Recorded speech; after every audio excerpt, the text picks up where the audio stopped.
কবরে এসে প্রথম প্রশ্ন করবে, মুনকার নাকির যখন চলে আসবে, 40 কদম যখন আত্মীয় স্বজনরা লাশটাকে কবরের মধ্যে দিয়ে 40 কদম চলে যায়, তখনই ফেরেশতা চলে আসে।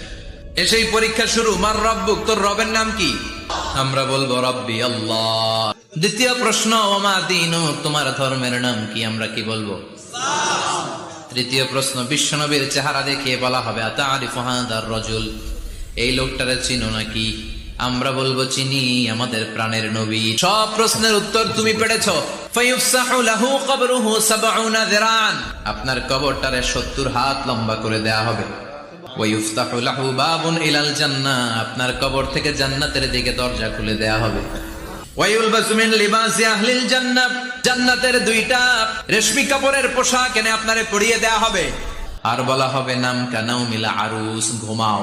তোমাকে লম্বা সময় পাড়ি দিতে হবে, ঘুমাও। কানাউমিল আরুস, যেমনি